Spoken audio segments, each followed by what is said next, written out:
Preparing for a Wealth Underwriter at Wells Fargo interview? You've reached Candy Mentor, and this video is for you. We'll walk through 25 key questions you're likely to face. For each question, you'll see a sample answer, followed by the key points to cover. Subscribe, like, and share, and drop a topic request in the comments.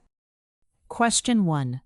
Walk me through how you would underwrite a high net worth client requesting a securities-backed line of credit. I start with purpose, source of repayment, and relationship context. Then validate the borrower's balance sheet, liquidity, income stability, contingent liabilities, and credit history. For a securities-backed line, collateral quality matters as much as cash flow. So I review concentration, volatility, marginability, advance rates, and stress scenarios. I also confirm policy fit, documentation, lien perfection, and regulatory requirements. My goal is a clear risk recommendation that supports the client while protecting the bank. While answering, focus on the end-to-end underwriting process, including borrower purpose, repayment capacity, collateral quality, market stress, policy compliance, documentation, and how a Wells Fargo underwriter balances client service with credit discipline. Question 2. What do you look for when reviewing a personal financial statement for a wealth client? When I review a personal financial statement, I separate liquid, marketable assets from illiquid or estimated assets like private business interests, real estate, and collectibles. I look for leverage, pledged assets, guarantees, tax obligations, and lifestyle burn. Net worth alone can be misleading, so I test accessible liquidity and recurring cash flow. I also reconcile statements to tax returns, brokerage reports, credit reports, and entity documents to avoid relying on unsupported borrower estimates. Make sure to cover asset quality, liquidity, liabilities, pledged assets, guarantees, lifestyle expenses, verification against third-party documents, and why headline net worth may overstate true repayment strength. Question 3. How would you calculate and interpret global cash flow for a wealthy borrower with multiple entities? Global cash flow shows whether the client and related entities can service total obligations, not just the proposed loan. I begin with recurring personal income, business distributions, rental cash flow, and investment income, then subtract taxes, living expenses, debt service, and support obligations. For pass-through businesses, I distinguish taxable income from cash actually distributed. If the borrower relies on entity cash, I check ownership, controls, debt covenants, and sustainability before giving repayment credit. In your answer, talk about personal income, entity distributions, pass-through income, taxes, living expenses, existing debt, ownership rights, and the difference between accounting income and cash actually available. Question 4. How do loan-to-value and advance rates work for marketable securities collateral? Advance rates translate collateral risk into borrowing capacity. A diversified portfolio of large-cap equities may support a higher rate than concentrated stock, private shares, options, or thinly traded securities. I calculate current LTV, then stress values for market declines and liquidity shocks. If one issuer dominates, I would haircut more heavily or require diversification. The right structure gives the client flexibility, but leaves enough cushion to manage volatility without forced liquidation. Be sure to mention collateral eligibility, asset volatility, diversification, concentration limits, stress testing, marginability, liquidity, and how advance rates protect the bank from market value declines. Question 5. What is concentration risk, and how would you address it in a wealth credit request? Concentration risk means the borrower's repayment or collateral depends too heavily on one source, such as employer stock, one operating company, or one property. I would quantify the exposure, understand lockups or trading restrictions, and stress a decline in value or income. Mitigants include lower advance rates, additional collateral, amortization, covenants, or diversification before funding. In wealth underwriting, concentration is common, so the key is structuring around it rather than ignoring it. While answering, focus on single stock exposure, employer stock, one operating business, one property, income concentration, valuation stress, and risk mitigants such as lower advance rates or added collateral. Question 6. Would you approve a loan for a client with very high net worth but weak recurring cash flow? I would not approve solely because the client is wealthy. I would identify realistic repayment sources, recurring income, liquid assets, scheduled liquidity events, asset sales, or pledged collateral. If cash flow is weak, structure becomes critical, so I may recommend interest reserves, lower commitment, shorter tenor, enhanced collateral, or monitored liquidity. I would also be transparent in the credit memo. Strong net worth reduces loss severity, but it does not eliminate repayment risk. Make sure to distinguish wealth from repayment capacity. Discuss liquidity, asset monetization, collateral support, tenor, structure, risk rating, and how you would document approval conditions or concerns. Question 7. How do personal tax returns help you underwrite a wealth client? Tax returns help verify recurring income, ownership interests, leverage, and cash flow quality. I focus on K1s, Schedule E, capital gains, interest and dividend income, partnership distributions, and non-recurring items. For business owners, taxable income may not equal cash available for debt service, so I compare returns with financial statements and distributions. I also watch for aggressive deductions, losses, related party transactions, and tax liabilities that could affect liquidity or repayment capacity. In your answer, talk about income verification, K1s, Schedule E, capital gains, distributions, non-recurring items, tax liabilities, and reconciling tax data with cash flow and financial statements. Question 8. What should be included in a strong credit memo for a Wells Fargo wealth underwriting decision? A strong credit memo tells the story clearly: who the borrower is, what they need, why it fits policy, how repayment occurs, and what could go wrong. I include relationship background, facility terms, sources and uses, financial analysis, collateral, guarantors, exceptions, and mitigants. I avoid burying risks. I call them out and explain why they are acceptable. The approver should be able to follow the recommendation without hunting through attachments. Be sure to cover borrower background, request purpose, structure, repayment analysis, collateral, guarantors, policy fit, exceptions, risk rating, mitigants, recommendation, and clear writing for approval committees. Question 9. What is the difference between source of repayment and source of collateral? Repayment is the expected cash source that services the debt, while collateral is the secondary protection if repayment fails. For example, a client may repay a line from portfolio income and bonuses with marketable securities pledged as collateral.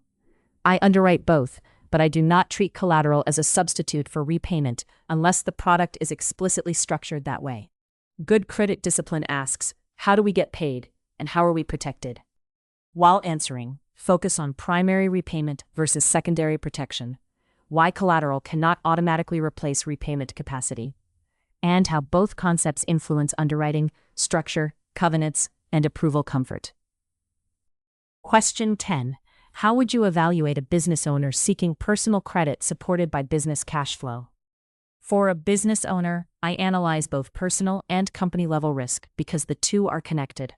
I review business financial statements, trends in revenue, EBITDA, margins, working capital, leverage, distributions, and debt covenants. Then I assess how much cash the owner can actually access without weakening the company. I also look at customer concentration, industry risk, succession, and guarantees. A strong business can support credit, but only if cash flow is durable and transferable to the borrower. Make sure to address business financial statements, EBITDA trends, distributions, leverage, covenants, ownership, industry risk, customer concentration, guarantees, and whether company cash flow can support personal obligations. Question 11. How does underwriting differ when collateral is real estate versus a securities portfolio? Real estate and securities have different risk profiles. Marketable securities are easier to value and liquidate, but values can move daily and concentration can create margin call risk. Real estate is less volatile day to day, but it is illiquid, appraisal dependent, and affected by liens, taxes, environmental issues, and marketability. I would tailor advance rates, monitoring, and documentation to the collateral type. The underwriting question is always valuation certainty and exitability. In your answer, compare liquidity, valuation certainty, volatility, appraisal reliance, lien position, liquidation timeline, monitoring frequency, documentation, and how each collateral type affects advance rates and structure. Question 12. Explain debt service coverage ratio and how you would use it for an income-producing property. DSCR measures cash flow available to cover required debt service. If a property generates $250,000 of net operating income and annual debt service is $200,000, DSCR is 1.25 times. That cushion matters because income can fall or expenses can rise. I would review historical and stabilized NOI, lease rollover, vacancy, reserves, and interest rate assumptions. For a wealth client, I may also consider global support, but property cash flow should stand on its own. Be sure to define DSCR, give a simple formula, discuss NOI quality, vacancy, leases, reserves, interest rates, stress testing, and why coverage cushion matters in credit approval. Question 13. What would you do if a borrower appears likely to breach a covenant? If a covenant breach appears likely, I would first verify the data and understand whether it is temporary, technical, or a true credit deterioration. Then I would communicate early with the relationship manager and credit partners. Assess collateral and repayment impact, and document options. Those could include waiver, amendment, additional collateral, paydown, pricing change, or exit plan. I would avoid surprises because early escalation gives Wells Fargo more choices and usually a better client outcome. Why answering? Focus on early identification, data validation, communication with relationship and credit teams, risk assessment, documentation, possible waivers or amendments, and timely escalation under bank policy. Question 14. How do you handle a credit request that requires a policy exception? A policy exception is not automatically a bad credit. It means the request falls outside standard risk appetite and needs a clear rationale. I would identify the exact exception, quantify incremental risk, and propose compensating factors such as stronger collateral, lower exposure, shorter tenor, guarantees, or enhanced monitoring. I would never minimize the exception to get approval. A well-written exception request helps approvers make an informed decision and protects the bank's risk governance. Make sure to discuss identifying the exact exception, quantifying risk, compensating factors, approval authority, transparency, documentation, and why exceptions should not be hidden or minimized. Question 15. Why do AML and KYC considerations matter in wealth underwriting? AML and KYC matter because wealth clients often use trusts, LLCs, partnerships, and cross-border structures that can obscure beneficial ownership and source of wealth. As an underwriter, I would confirm identity, ownership, authorized signers, purpose of borrowing, and funds flow. If something looks inconsistent, such as unexplained wealth or unusual collateral movement, I escalate rather than rationalize it. Credit quality and compliance are linked. A profitable loan is not acceptable if the client risk is unclear. In your answer, talk about beneficial ownership, source of wealth, complex entities, trusts, cross-border activity, borrower purpose, unusual funds flow, escalation, and the link between compliance and credit risk. Question 16. How does fair lending discipline show up in a wealth underwriting role? Fair lending means credit decisions must be based on legitimate risk factors, not prohibited bases or subjective bias. In practice, I use consistent analysis, document reasons for approval or decline, and avoid unsupported assumptions about personal circumstances. For adverse action, the reasons must be accurate and specific. At Wells Fargo, that discipline is especially important because trust and regulatory credibility depend on treating clients consistently while still exercising sound credit judgment. Be sure to mention objective credit criteria, consistent treatment, prohibited bases, adverse action accuracy, documentation, avoiding assumptions, and why regulatory trust is especially important at large banks. Question 17.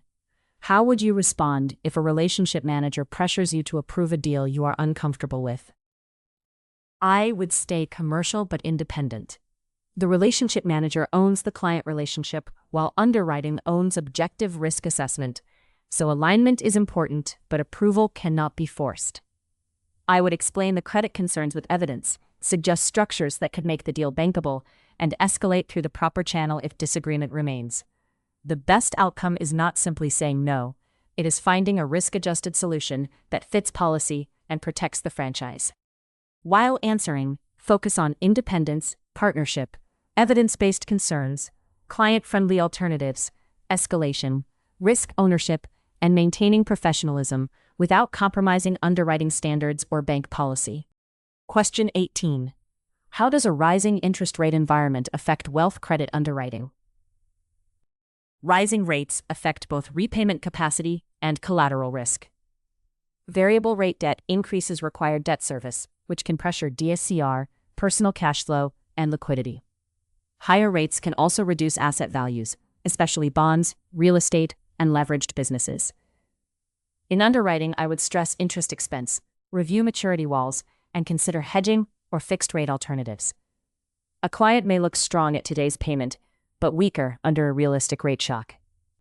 Make sure to address variable rate debt service, DSCR pressure, asset valuation impacts, bond and real estate sensitivity, refinancing risk, stress testing, liquidity, and possible hedging or fixed-rate structures. Question 19. How do you assess liquidity for a high-net-worth borrower?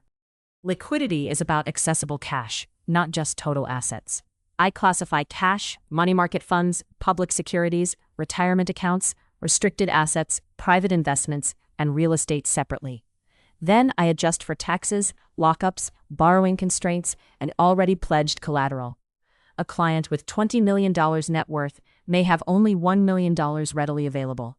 That distinction drives repayment analysis, collateral calls, and how much financial flexibility the borrower has during stress. In your answer, talk about accessible versus illiquid assets, pledged collateral, restrictions, taxes, lockups, retirement accounts, private investments, cash needs, and why net worth does not equal liquidity. Question 20. What underwriting issues arise when a borrower uses trusts or family entities? Trusts and entities require attention to legal authority and cash access. I would review trust agreements, operating agreements, trustee powers, borrowing authority, guarantee capacity, distribution limits, and who controls collateral. A wealthy beneficiary may not be able to pledge trust assets or use trust income freely. I also confirm tax, estate, and documentation implications with counsel and compliance partners. The credit analysis must match the legal structure, not just the family's economic wealth. Be sure to cover legal authority, trustee powers, borrowing and guarantee capacity, distribution restrictions, beneficial ownership, control of collateral, documentation, counsel review, and matching credit analysis to legal structure. Question 21. How would you treat contingent liabilities in a wealth underwriting analysis? Contingent liabilities can become real cash demands, so I do not ignore them. I review guarantees, pending litigation, unfunded capital commitments, letters of credit, tax disputes, divorce obligations, and support agreements. Then I estimate likelihood, timing, and potential amount using sensitivity analysis where needed. Even if no payment is currently due, these obligations can reduce liquidity and borrowing capacity. They are especially important for private equity investors and business owners. While answering, focus on guarantees, litigation, capital commitments, tax disputes, divorce or support obligations, letters of credit, probability assessment, sensitivity analysis, and impact on liquidity and borrowing capacity. Question 22. What happens after a securities-backed loan is booked? And why is collateral monitoring important? After funding, securities-backed loans need active monitoring because collateral values change daily.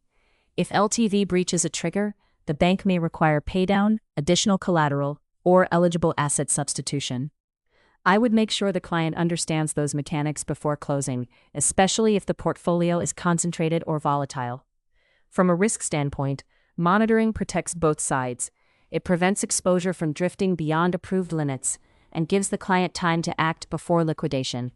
Make sure to discuss daily market value changes, LTV triggers, margin calls, eligible collateral, paydowns, substitution rights, client communication, and monitoring as part of ongoing risk management. Question 23. How would you write up a recommendation to decline a wealth credit request?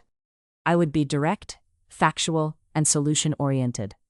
A decline recommendation should explain the primary risk drivers, such as insufficient repayment capacity, unacceptable collateral, unclear source of wealth, policy conflicts, or inadequate documentation. I would separate facts from judgment and avoid emotional language. If there is a path forward, I would state what would need to change, such as lower exposure, more collateral, cleaner ownership structure, or verified liquidity. That keeps the process fair and professional. In your answer, talk about factual support, primary risk drivers, policy issues, documentation gaps, repayment weakness, collateral concerns, adverse action sensitivity, and offering a path forward when appropriate. Question 24. Why do you want to work as a wealth underwriter at Wells Fargo?